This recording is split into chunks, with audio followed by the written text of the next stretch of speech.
Então, vamos retomar aqui o que a gente parou antes aí das férias. A gente estava no meio do Shema Israel, com certeza. Eu acho que uma das maiores demonstrações de emuná do povo judeu. Quantas histórias que a gente conhece de pessoas que não sabiam rezar, não tinham nenhuma conexão com Deus, mas que, através do Shema Israel, essa era a conexão, assim eles conseguiam realmente, mesmo pessoas que estavam muito afastadas, que não sabiam fazer nenhum tipo de tefilá, através do Shema Israel, essa declaração de emuná, essa declaração que a gente confia no Criador, o Criador único, Shema Israel, Hashem Elokeinu, Hashem Echad, um despertar do povo judeu que Hashem é um só, Deus é um, quer dizer, tudo o que acontece, tanto as coisas boas quanto as coisas difíceis, são a mesma fonte, uma fonte de brachá,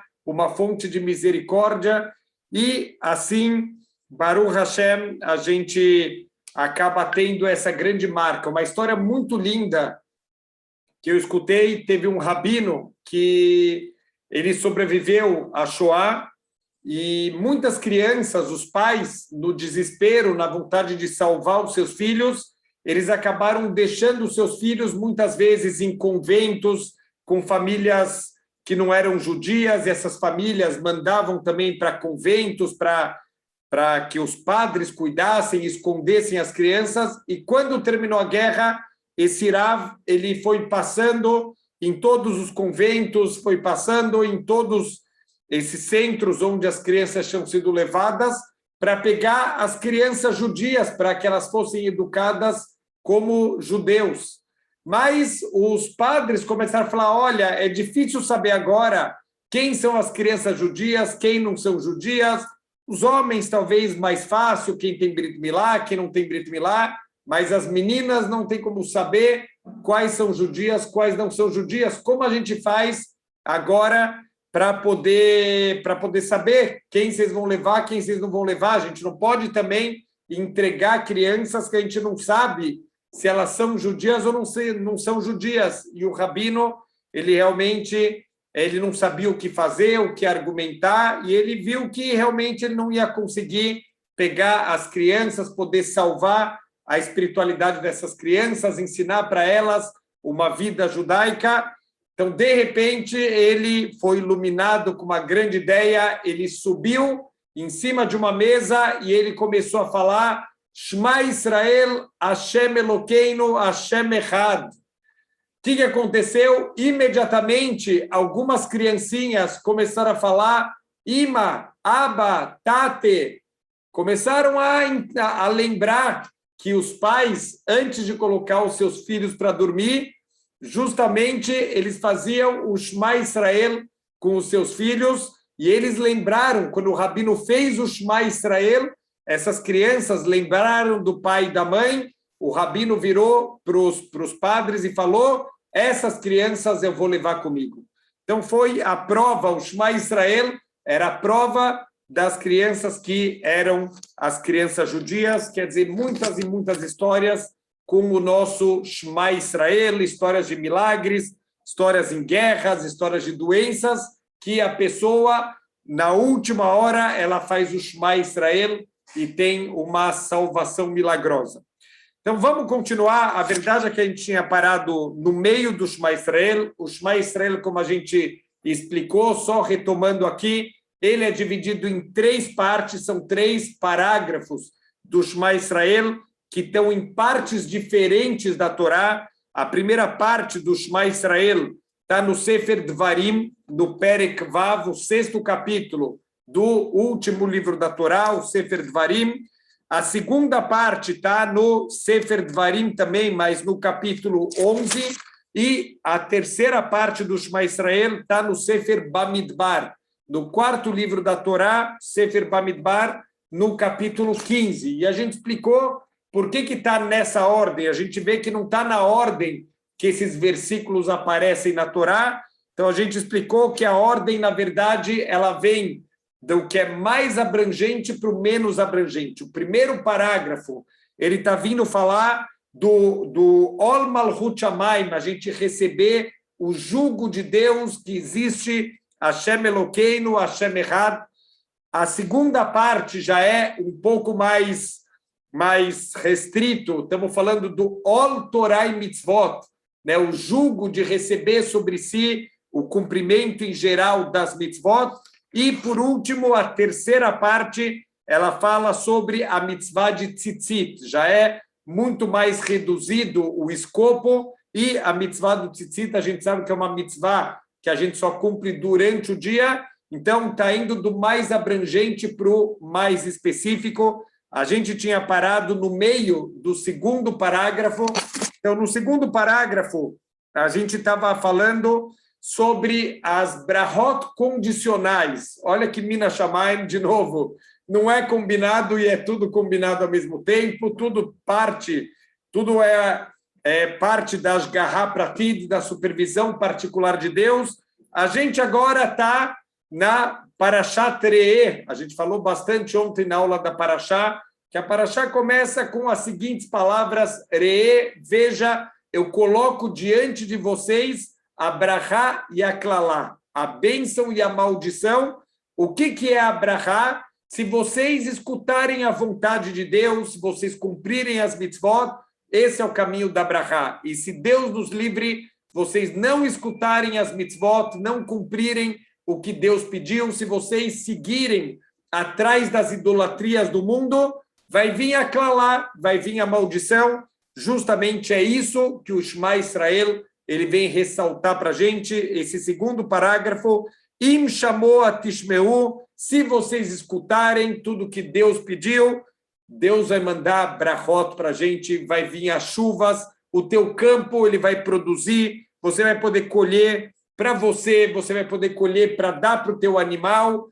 Quantas brachot você vai ter na vida se você escutar a vontade de Hashem? Mas, de repente, a gente falou na aula passada, tem uma mudança aqui de ritmo no meio desse parágrafo, tudo está indo bem, vai ter as chuvas, vai ter brachá, e de repente você vai dar para os seus animais, ve'achalta ve'savata, você vai comer, você vai se saciar, e shamru lahem, mas toma cuidado para não desviar teu coração e você não acabar indo para a idolatria. A gente explicou, quando a pessoa tem muita fartura na vida, ela vive uma vida de abundância, ela tem que tomar muito cuidado para não dar um coice em Deus, para não acabar abandonando Deus. Normalmente, a pessoa, quando ela tem necessidades, quando ela está passando por um período difícil, ela lembra de Deus, ela reza com kavaná. Aquela pessoa que está procurando shidduch e não está encontrando, ou a pessoa que está com alguma doença que os médicos não estão encontrando a cura, uau, essa pessoa consegue despejar o coração dela com kavaná, consegue pedir para Deus com lágrima nos olhos. Mas quando Baruch Hashem aparece aquele shidduch, quando Baruch Hashem descobrem a cura, quando Baruch Hashem aquele problema financeiro ele é resolvido, está acabando a pandemia, a pessoa teve que fechar a empresa dele, e agora Baruch Hashem conseguiu reabrir a empresa e veio de novo a brachá. Não esquece de Deus, da mesma forma que você lembrou de Deus quando estava difícil, quando tem dificuldades, agora na brachá também lembra de Deus. O normal, infelizmente, é quando Yeshurun, quando o povo judeu engorda, o povo judeu dá um coice em Deus. O que quer dizer que ele dá um coice em Deus?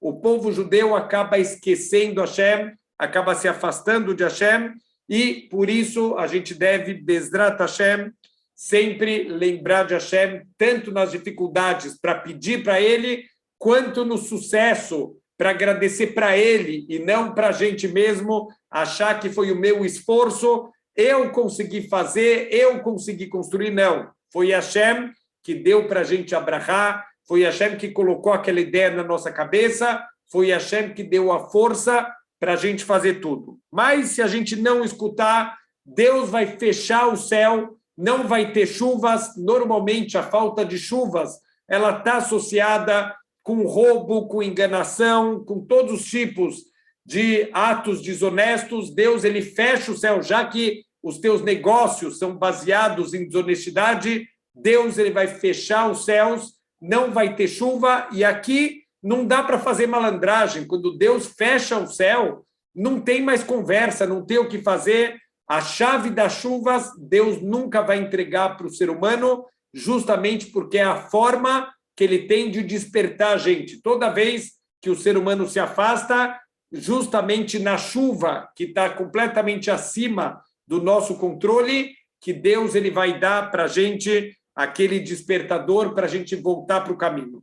E mais do que isso, a Torá avisa que se você continuar, mesmo depois de todos os avisos, de todas as broncas, e não vai ter chuva, e vai ter dificuldades, tudo isso é um pai que faz por amor, para que o seu filho possa despertar dessa sonolência. Se mesmo assim não adiantar, o Shema Israel falou para a gente, Vavadetem meherá me'al haaretz hatová asher Hashem noten lachem, vocês vão ser afastados dessa terra boa que Deus ele prometeu para vocês. Então, a verdade, a gente sabe, como essa parte aqui do Shema Israel também está no Sefer Dvarim, a gente está falando em todas essas parashiot do Sefer Dvarim, que isso faz parte dos discursos finais de Moshe Rabbeinu. Moshe está despertando o povo, olha, vocês vão entrar na terra de Israel, continua andando com retidão. A terra de Israel é uma terra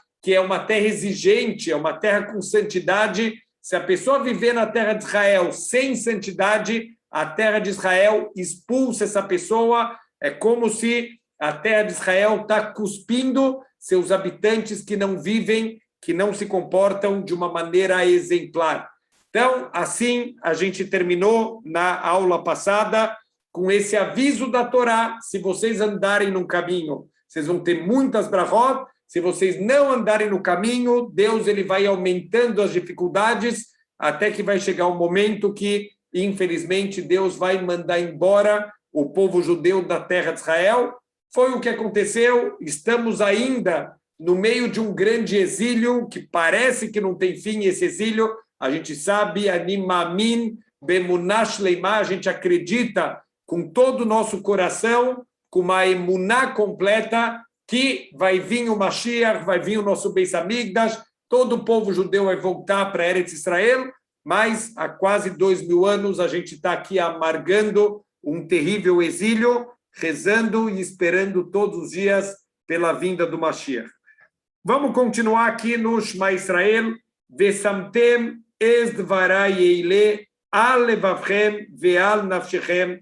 E vocês vão colocar essas palavras sobre o coração de vocês e sobre a alma de vocês. Ukshartem otam leot al yedechem, e vocês vão amarrar essas palavras como um sinal na mão de vocês. Isso está falando, obviamente, da mitzvah do Tfilin. A gente vai amarrar as palavras do Shema Israel no nosso braço, na nossa cabeça. Então, al yedechem vehayu letotafot beinenechem, e ele vai ser um Tfilin, um adorno, um embelezamento do povo judeu. Quando a gente veste o nosso Tfilin, isso vai estar entre os teus olhos.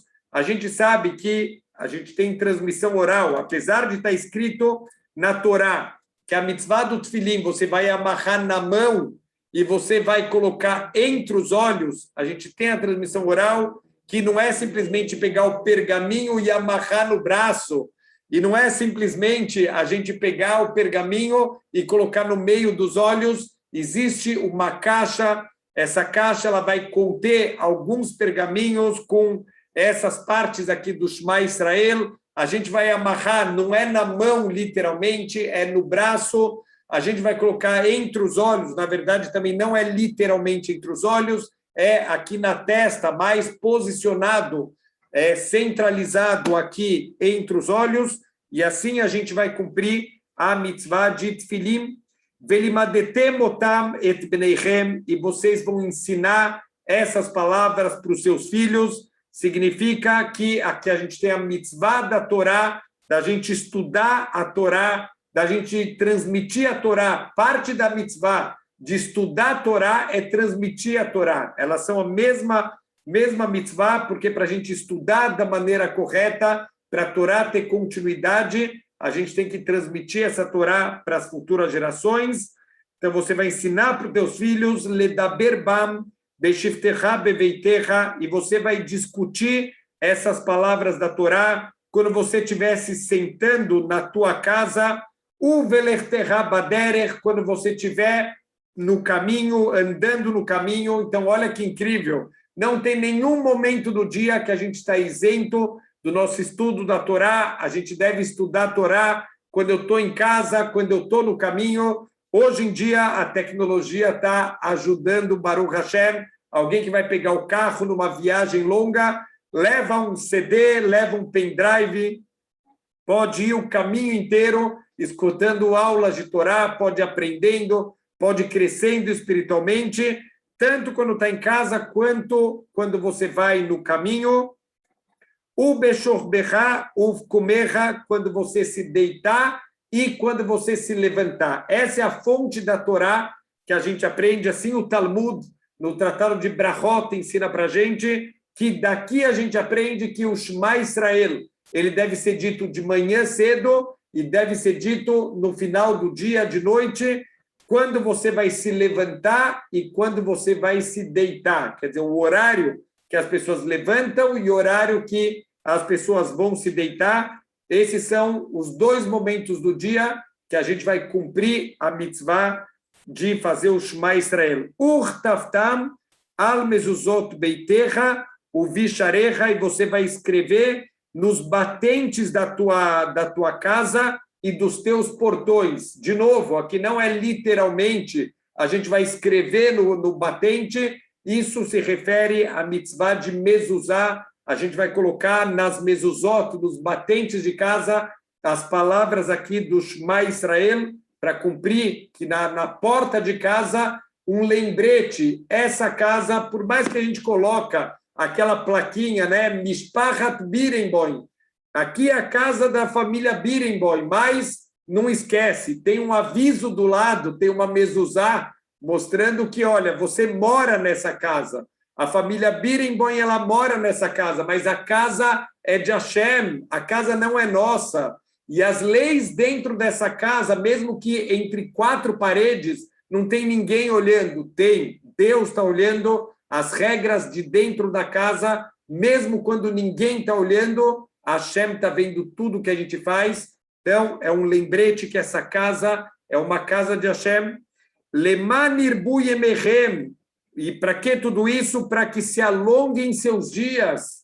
Vimei benechem, e os dias dos teus filhos, aladama asher nishba adoinoi, lavoiserem latet lahem, sobre a terra que Deus jurou para os seus antepassados que ia dar para eles. A gente sabe que Deus prometeu a terra de Israel para Abraham, para Isaac, para Yaakov, para cada um deles de maneira particular. Deus prometeu a terra de Israel e ele cumpriu a promessa dele. Normalmente, de novo, quem não cumpre somos nós. Nós não fazemos a nossa parte, Deus faz sempre a parte dele. Então, ele prometeu e ele deu para a gente a terra de Israel, mas, de novo, a terra de Israel é uma terra exigente. Moshe Rabbeinu falou para o povo judeu, não pensem que vocês estão entrando aqui na terra de Israel pelo seu mérito. Vocês estão entrando aqui na terra de Israel porque os povos, os 7 povos da terra de Israel, eles não cumpriram a parte deles, eles não estão se comportando bem, eles estão sendo expulsos da terra, mas vocês, nesses 40 anos no deserto, também não fizeram por merecer a terra de Israel. Deus está entregando para vocês porque ele prometeu para os nossos patriarcas, e em especial pelo mérito do Brit Milá, que Abraham Avinu fez com Deus, esse pacto que Abraham fez na sua própria carne, é isso que garante o mérito para a gente poder ter a terra de Israel. Que meia chamai malaaretz, como os dias dos céus e da terra, é como se essa herança de Eretz Israel, ela é eterna, da mesma forma como o céu e a terra, eles são eternos, então também assim vai ser a nossa herança de Eretz Israel, quando a gente se comportar da maneira correta. Deus já avisou, todo momento que vocês não se comportarem da maneira correta, vocês vão ser expulsos da terra, vão ir para o exílio, vão ter que ficar vivendo entre os outros povos, até que novamente vocês tenham o mérito de poder voltar para Eretz Israel. Então, esse foi o segundo parágrafo do Shema Israel. Vamos agora para o terceiro parágrafo, que a gente vai lembrar aqui uma kavaná especial. Todos os dias a gente pode cumprir a mitzvah diária de lembrar da saída do Egito. Todos os dias da nossa vida a gente tem que lembrar da saída do Egito, lembrar com agradecimento, com reconhecimento da bondade de Hashem, que ele tirou a gente, como a gente fala na Gadá, se Deus não tivesse tirado a gente do Egito, a gente estaria Meshoabadim le Paró. Até hoje em dia, a gente está escravizado ao Paró. Paró não literalmente o faraó, aquela pessoa de carne e osso, mas o conceito espiritual. Faraó representa o Yetzer Hará. Então, a gente ia estar preso se não fosse a Torá. A Torá é o que liberta, é o que dá para a gente a chance de se libertar da dominação, da escravização do Yetzer Hará.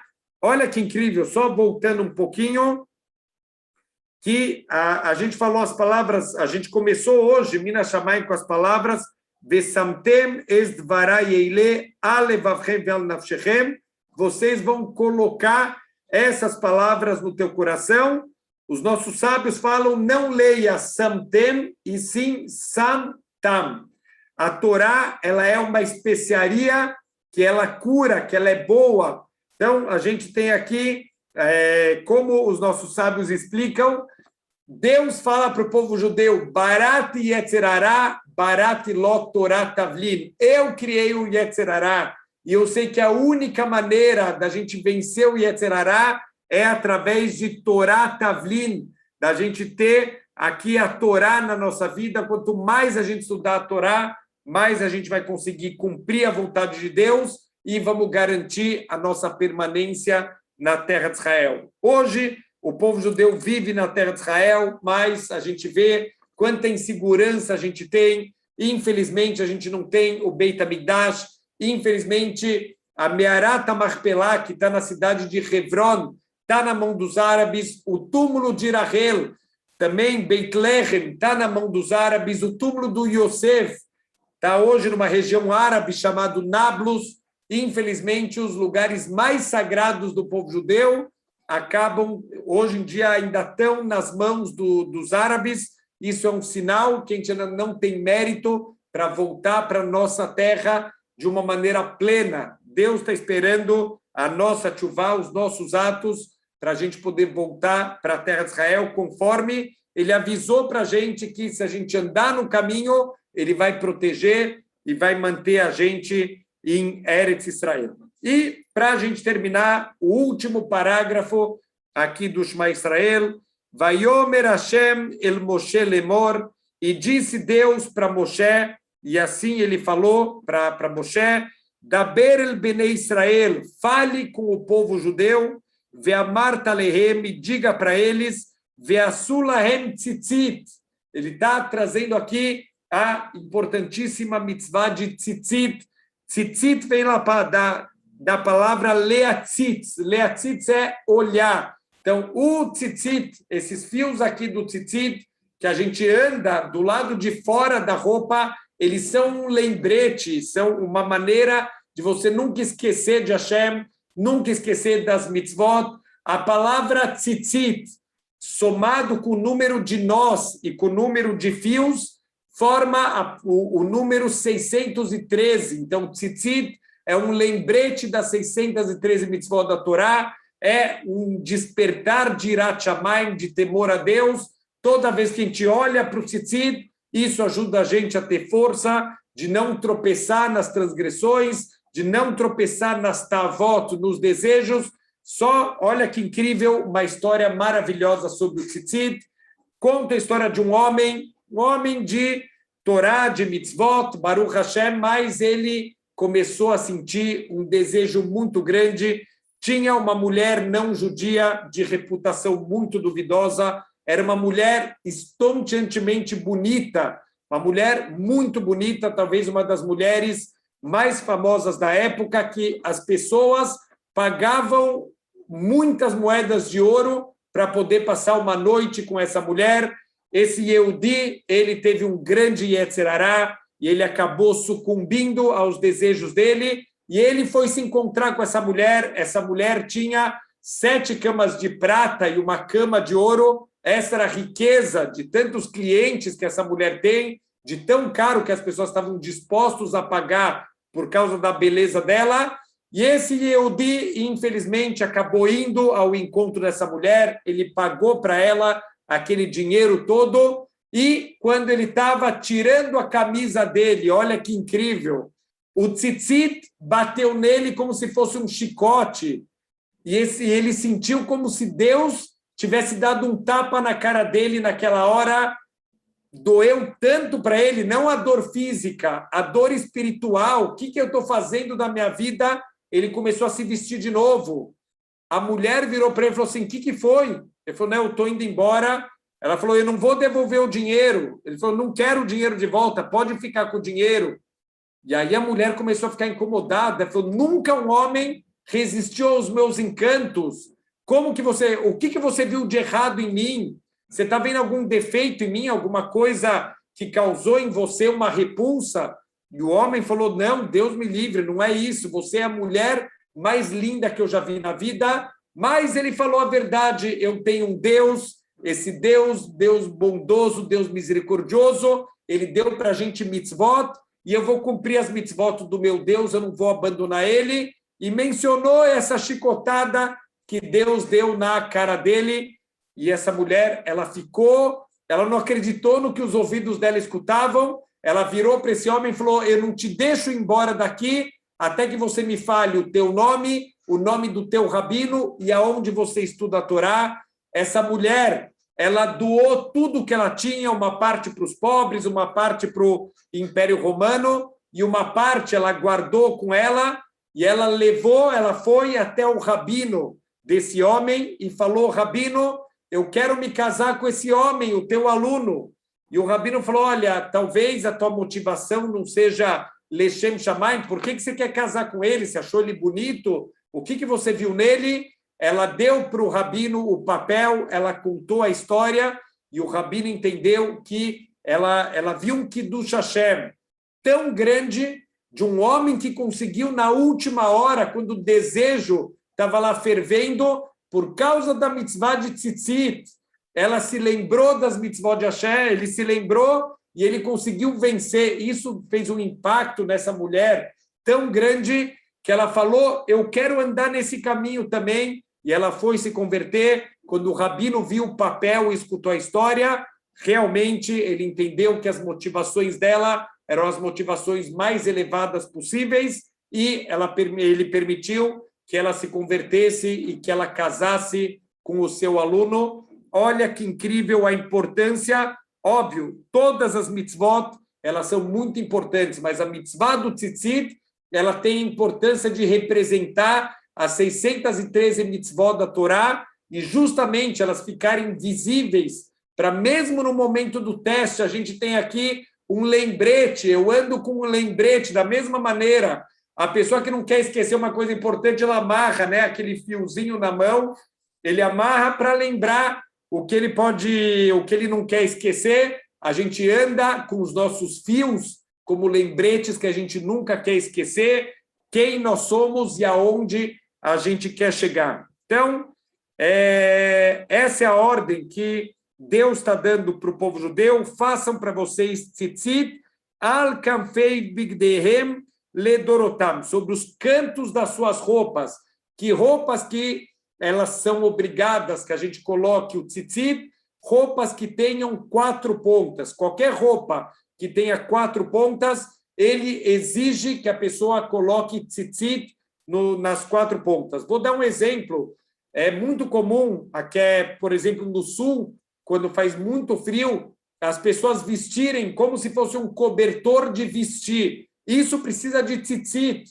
Se a pessoa veste essa roupa, ela precisa colocar tzitzit nessa roupa, porque é uma roupa de 4 pontas. Então, toda roupa de 4 pontas, precisa colocar os fios do tzitzit nos 4 cantos. Venatnu al tzitzit akanaf ptil tchelet.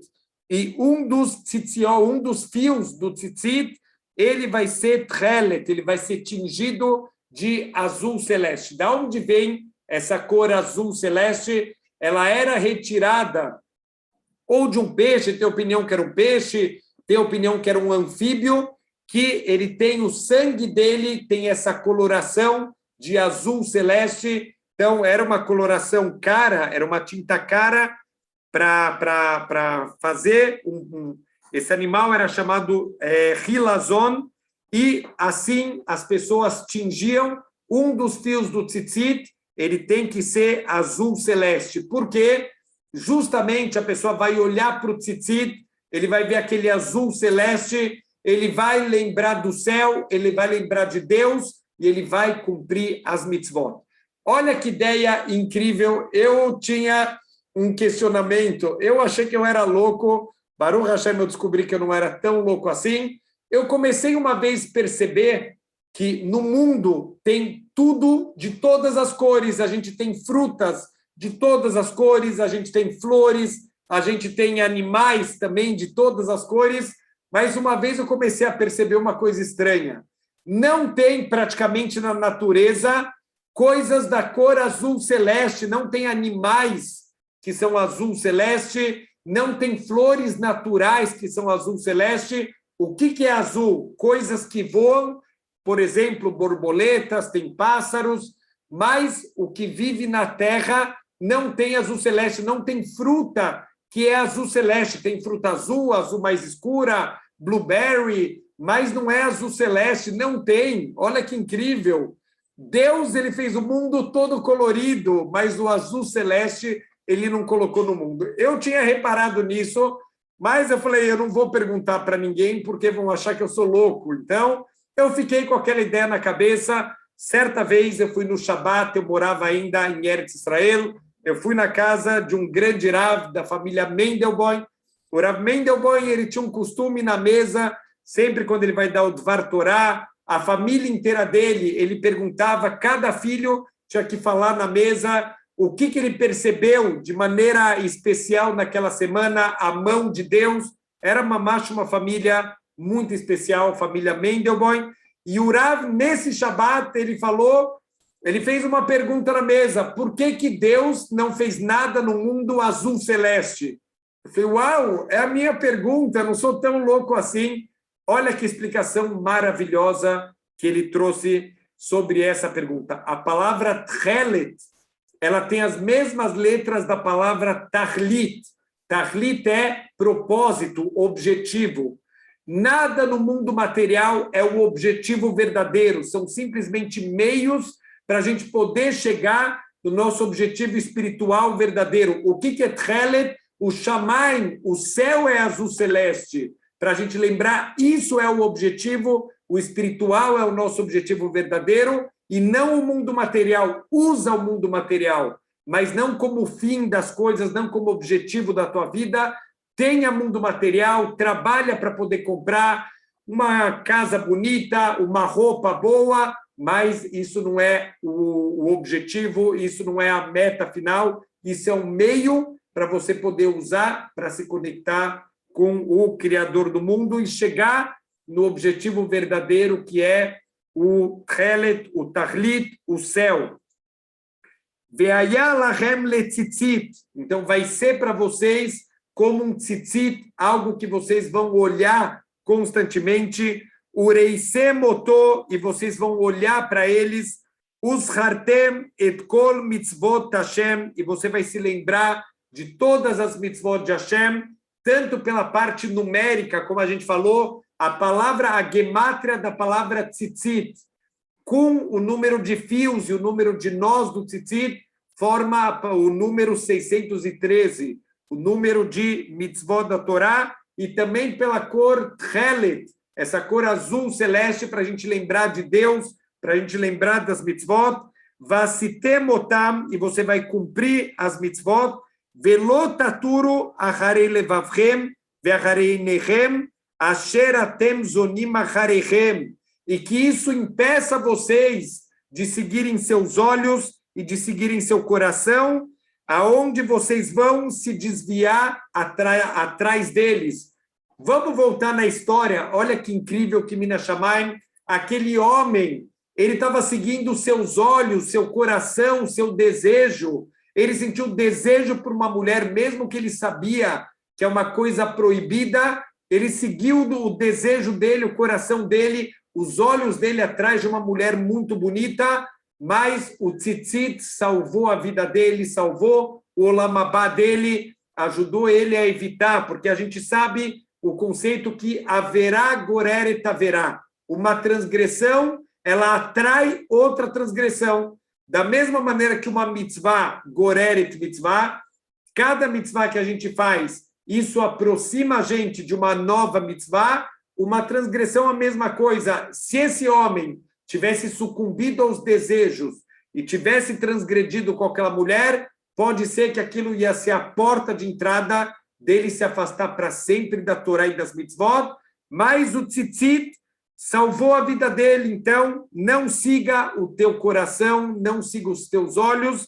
Asher atem zonim. Zonim pode ser de desvio, mas zonim vem da linguagem de znut. Znut é relações imorais. Que você não siga, que seja uma proteção contra qualquer tipo de desvio, qualquer tipo de relações imorais. E olha que incrível, está escrito Lotaturu acharei levavchem veacharei nechem. Não siga o teu coração e os teus olhos. Deveria ser o contrário, né? Os olhos veem e o coração deseja. Mas a verdade é que tudo começa quando o coração quer ver alguma coisa. Uma pessoa que ele está muito feliz, uma pessoa que acabou de ganhar na loteria, ele pode até estar olhando, mas ele não está vendo nada. Ele anda na rua, passa o melhor amigo dele, ele nem percebe, porque ele está com a cabeça nesse prêmio. Agora, quando o coração deseja alguma coisa, aí os olhos procuram. Quando a pessoa já quer fazer uma coisa errada, os olhos vão procurar, e quem procura acha. Quem quer fazer coisas certas consegue, mas Deus nos livre, quem quer fazer coisas erradas também consegue. Então, não siga os teus olhos, não siga o teu coração, que vocês vão acabar se desviando. Isso vale, obviamente, no sentido literal, porque os olhos, eles são os agentes do Yetzer Hará. A pessoa começa a ver as coisas e o desejo vai aumentando cada vez mais, até que chega uma hora que a pessoa não consegue mais vencer esse Yetzer Hará. Então, começa cortando nos olhos, não olha. Isso é uma das grandes mitzvot da Torá, de ser um shomer einaim. Cuida dos teus olhos. Está escrito que Avraham Avinu, ele está sentado na porta de casa, ele está esperando convidados, e a Torá fala para a gente, e Avraham levantou seus olhos e ele viu 3 beduínos chegando. A gente sabe que a Torá não tem uma letra que está a mais. Por que a Torá está falando para a gente que Avraham levantou seus olhos? O que muda? O que muda é para ensinar para a gente o cuidado que Avraham tem com seus olhos. Ele guarda seus olhos, ele não sai olhando para tudo. Muito mais hoje em dia, quantas coisas que a gente acaba vendo na rua, quantas abominações que a gente acaba vendo, toda a falta de recato que tem hoje em dia, que as pessoas se vestem cada vez pior. Então, a gente tem que tomar muito cuidado com os nossos olhos, porque tudo que a gente vai vendo, a gente vai trazendo essa influência para o coração e Deus nos livre, pode se desviar. E uma outra explicação um pouco mais profunda, não segue teus olhos e o teu coração que você vai se desviar. Muitas vezes no mundo material, a gente vai atrás do que as coisas parecem.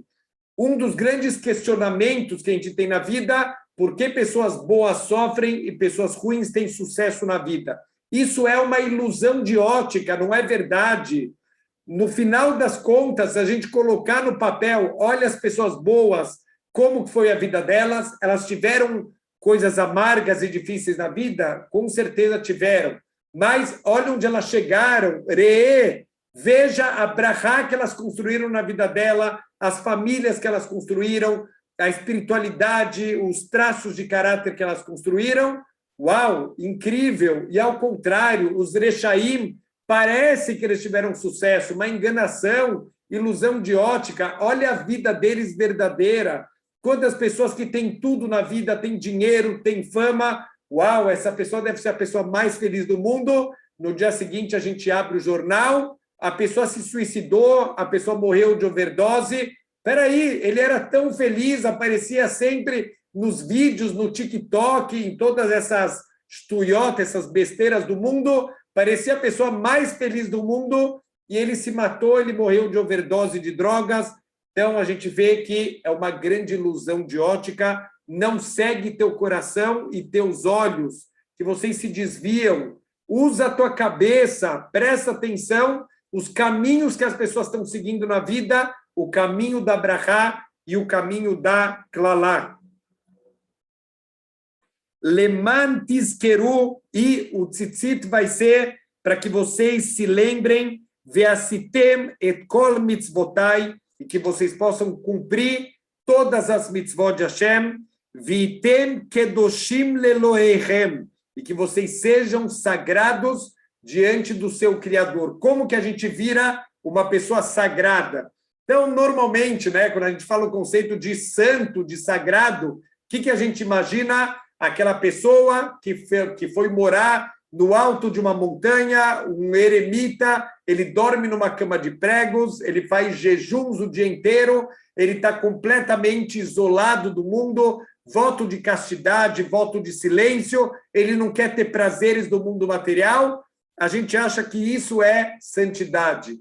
Olha todas as brachot, quando a gente vai fazer uma mitzvah, olha as palavras, a gente não presta atenção. O que a gente fala? Baruch atah Hashem Elokeinu melech haolam, asher kideshanu bemitzvotav. Deus, que você seja abençoado, porque você nos santificou através das suas mitzvot. Não precisa mergulhar no gelo, não precisa fazer voto de silêncio, nem voto de castidade, para ser uma pessoa kadosh. Faça mitzvot. As mitzvot, elas vão purificando o ser humano, elas vão elevando a nossa alma, o nosso corpo, e a gente vai atingindo a kedushá. Se a gente cumprir as mitzvot, vocês vão ser sagrados diante de Deus. Ani Hashem Elokechem. Eu sou Hashem, o teu Deus. Asher hotzeiti etchem me'eretz Mitzrayim, que tirei vocês da terra do Egito. Aqui, a gente pode cumprir a mitzvah da Torá, de lembrar todos os dias da saída do Egito. Justamente, é por isso que essa parte final do Shema Israel foi incluído, para a gente poder todos os dias mencionar essa frase, lembrar que Deus tirou a gente do Egito, e com isso eu estou cumprindo a mitzvah da Torá, de lembrar todos os dias Yetziat Mitzrayim, a saída do Egito, com todos os milagres, com todos os sinais que Deus ele mandou para a gente. Liot lachem lelohim, e eu tirei vocês do Egito não de graça, para que eu fosse o Deus de vocês, para que vocês possam seguir as minhas mitzvot. Ani Hashem Elokechem. Eu sou Hashem, o teu Deus. Assim, a gente termina o Shema Israel. Mas aqui, um ponto muito, muito importante. Muitos sidurim, inclusive, acrescentam mais uma palavra. Hashem Elokechem Emet. A verdade é que a palavra Emet não faz parte do Shema Israel. A palavra Emet, na verdade, ela é o começo da próxima brachá. Então, a gente explicou que o Shema Israel não é, quando a gente fala da mitzvah de Shema Israel, não é só pronunciar o Shema Israel propriamente dito, mas também as brachot. Tem brachot antes do Shema Israel, então a gente falou de manhã, tem duas brachot antes do Shema Israel e uma brachá depois do Shema Israel. De noite, são duas brachot antes e duas brachot depois do Shema Israel. Então, quando a gente fala de cumprir a mitzvah de Shema Israel, a gente está falando sobre o Shema Israel completo, também com as suas brachot. Então, o que os nossos sábios, por que os nossos sábios eles conectaram a palavra Emet, que já é parte da brachá depois do Shema Israel, com o Shema Israel? Então, na prática, quando a gente faz o Shema Israel todos os dias, a gente deve pronunciar Ani Hashem Elokehem Emet.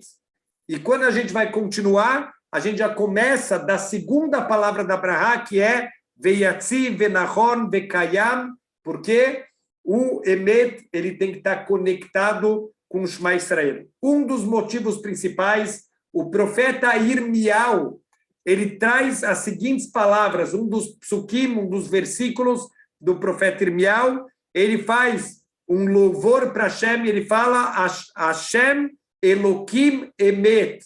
Hashem é o Deus da verdade. Então, para que a frase fique próxima aqui desse passuk do profeta Irmiau, a gente fala Hashem Elokehem Emet. A gente joga o Emet para pronúncia como se fosse o final do nosso Shema Israel. Então, por um lado, tem que juntar, mas, por outro lado, tem que saber que a palavra Emet não faz parte, apesar que tem Sidurim que colocam a palavra Emet ligada, até às vezes na mesma linha do final do Shema Israel, ele não faz parte, a palavra Emet, que é verdade, não faz parte das palavras do Shema Israel. E outro detalhe, eu acho que a gente já mencionou isso, o Shema Israel, quando a gente fala o Shema Israel, ele tem 245 palavras. Então, a gente precisa acrescentar mais 3 palavras para formar o número 248, que é o número total de mitzvot positivas que a gente tem na Torá. As mitzvot que a gente deve cumprir. Tem as mitzvot positivas, 248 mitzvot positivas, faça isso, faça aquilo, e 365 mitzvot negativas, não faça isso, não faça aquilo. Então, como são 245 palavras, fica faltando 3 palavras para completar os 248. Então, tem 2 maneiras da gente completar. Quando a gente vai estar com Minyan, a gente vai aqui, o Sheliach Tzibur, a pessoa que está conduzindo a Tfilá, ele repete Hashem Elokehem Emet, ele repete essas 3 últimas palavras e com isso totaliza as 248 palavras. Quem está rezando sem Minyan, o que ele deve fazer? No começo do Shema Israel, ele deve acrescentar as palavras El Melech Neman, que na verdade são as iniciais que formam a palavra Amém, que é o nome de Deus, Kel Melech Neman, Deus é o rei confiável. Então, com essas palavras, a gente começa o Shema Israel e assim a gente vai totalizar as 248 palavras. Então, quem faz com Minyan o Shema Israel não deve falar o Kel Melech Neman do começo, porque vai completar 248 quando o Sheliach Tzibur, aquele que conduz a Tfilá, ele repetir as palavras Hashem Elokehem Emet. Quem está fazendo sozinho, como não tem o Sheliach Tzibur, que vai acrescentar essas 3 palavras, ele deve começar o Shema Israel pronunciando as palavras Kel Melech Neman, e assim vai totalizar 248. Vamos começar hoje, a gente não vai conseguir terminar, mas pelo menos vamos entender o conceito, o que está por trás da última brachá, que é a brachá posterior do Shema Israel, como a gente falou, de manhã 2 brachot antes e uma brachá depois do Shema Israel, e quando a gente termina essa última brachá, a gente finalmente chega no centro da nossa tefilá, na parte mais importante da nossa tefilá, que é a Amidah, a nossa reza silenciosa. Então, essa última brachá, a gente vai se concentrar, a gente vai lembrar todo o hesed, toda a bondade, toda a misericórdia que Hashem ele teve com a gente quando ele salvou a gente do Egito, todos os milagres, todos os sinais, tudo que ele fez para tirar a gente com mão forte, com braço estendido, com todos os milagres. Então, a gente vai começar, inclusive, trazendo 16 adjetivos de louvor que a gente está falando em relação a Deus e que, se a gente olhar de novo, nada é por acaso. Quando os nossos sábios, Anshei Knesset Agdolá, os homens da grande assembleia, eles compilaram todas as tefilot, o número de palavras, o número de letras, que palavras que vão ser usadas, tudo vem de um nível de sabedoria de pessoas que se comparavam com anjos. Então, olha só, tem 16 elogios, 16 características de louvor para Deus, que são exatamente os 16 versículos que tem no primeiro e no segundo parágrafo do Shema Israel. Se a gente contar, a gente vai perceber que temos 16 versículos. Então, pelos 16 versículos do primeiro e do segundo parágrafo do Shema Israel, a gente vai começar aqui a última brachá com 16 louvores, com 16 características positivas do Criador do mundo. Obviamente que uma delas já é a palavra Emet. Emet é o Deus da verdade, ele já está na conta dos 16 louvores que a gente dá para o Criador do mundo, mas eu acho que já vale a pena, a gente deixa para a aula que vem, para a gente terminar, Bezrat Hashem, essa última brachá do Shema Israel, para a gente poder finalmente entrar no centro, na parte mais importante da Amidah, da Tefilá, que é a reza silenciosa, a nossa Amidah. Shabbat Shalom para todo mundo.